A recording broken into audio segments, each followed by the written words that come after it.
네 명 다 떨어졌는데도 불구하고 여전히 뭐 명랑한 것 같더라고요. 자기 반성이 없더라고요. 이번에 네. 지금 좀 조용하잖아요. 네 명이 그래도. 이제 전원 다 낙선을 했어요. 본선에서는. 네. 그런데 이제 예선에서는 전원 다 통과를 해갖고 그때 뭐 돌풍이인다 이렇게 많이 이제 띄워줬는데 본선에서는 정작 다 낙선을 했단 말이에요. 네. 이게 이준석 대표하고 대체 어떻게 연관지어서 생각을 해야 되나요? 그러니까 이게 결국 제가 오늘 아침 라디오에서도 말씀드렸지만 네. 죄송합니다. 제가 목이 좀 안 좋아서 이게 이준석 덕분에 초반에 인지도 상승을 하고 관심을 끈 건 어느 정도 있었으나 네. 컷오프 통과한 이후에는 과감하게 손절하고 자기 정치를 했어야 돼요. 그리고 그렇죠. 이준석도 정치를 아는 사람이라면 자기가 뒤로 좀 빠져줬어야 돼. 맞아요. 근데 제가 오늘도 말했지만 이준석 전 대표는 그런 판단이 안 됩니다. 왜냐하면 이 4명의 후보가 잘 되는 것보다 내가 방송 한 번 더 나오고 내가 기사 한 줄 더 실리는 게 가장 중요한 사람이기 때문에. 맞습니다. 그래서 이 전 대표도 못 빠졌고 그 4명의 후보도 좀 빠져달라고 말을 못했고 이러면서 이게 이준석의 선거가 되어버린 거예요. 그러다 보니까 그 빌런이 되면서 그 반감으로 오히려 윤석열 대통령을 지켜야겠다라는 당원들이 결집했고 이거는 뭐 조직 선거니 뭐니 폄하하지만 45만 명, 46만 명은 조직이 동원해서 투표할 수 있는 숫자가 아니에요. 그렇죠. 이재명이 당대표 됐을 때 민주당 전대 투표율이 30%대밖에 안 됐어요. 근데 우리는 55%잖아요. 네. 이거는 바람이 분 거예요. 근데 무슨 바람이 불었냐? 윤석열 대통령 도와주자는 바람이 불 겁니다. 근데 그 바람을 누가 불게 했냐? 이준석의 비호감이 그 바람을 불게 한 거예요. 원인 중에 하나가 됐고. 그럼 결국은 이준석이 그 어둠의 선대위원장이었나요? 아니 어둠의 선대위원장이 아니라 잠깐 어둠의 선대위원장은 티 안 나게 하는 거 아닌가요? 아니 그래도 어쨌든 엑스맨처럼 네.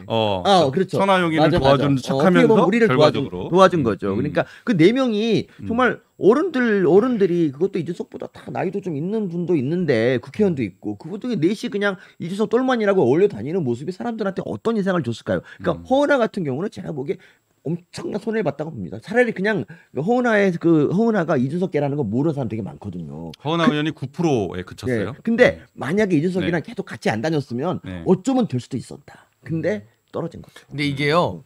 사람들이 득표율을 가지고 분석을 하니까 평론이 자꾸 틀려요. 제가 오늘 아침에 라디오나 다른 사람들 보니까 네. 그럼 득표율로 따지면은 천하람이 14%, 김용태 10%, 허은하 9%, 이기인이 18%거든요. 네. 근데 이거는 당원 투표기 때문에 득표로 봐야 돼요.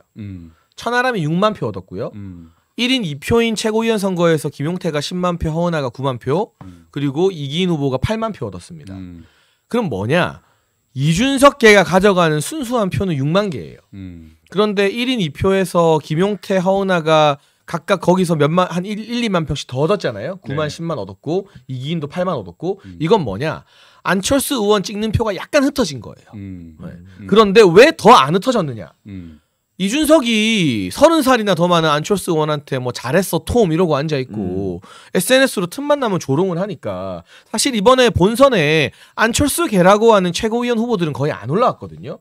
그럼 전략적으로 이준석이 정말 자기가 미는 최고위원 청년 최고 후보들을 당선시키고 싶었으면 안철수 표, 황교안 표 갈라지는 걸 끌어오는 전략을 취했어야 돼요.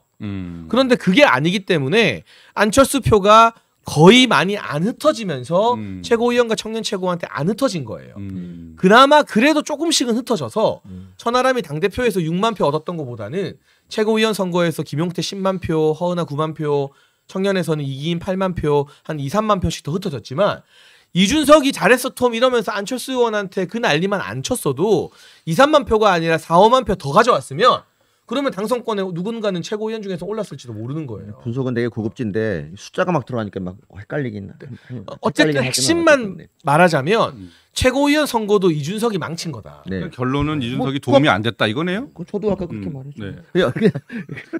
아니 근데 어쨌든 간에 여러분 기억나실 겁니다. 지난 대선 때 윤석열 후보 이제 계신데 자기가 가운데 서서 사진 찍는 그 보셨지 않습니까? 그걸 포스터라고 드림했던 기억나죠. 그러니까 이준석은 있잖아요. 이번에 그 한 명이라도 당선돼서 자기 입지를 마련하는 게 자기 목표였어요. 근데 선대위원장은 그렇게 하면 안 됩니다. 저처럼 뒤에 숨어가지고 정말 물심양면 돕는 이런 게 선대위원장이지. 이준석은 선대위원장 낙제점이었다. 아 맞아.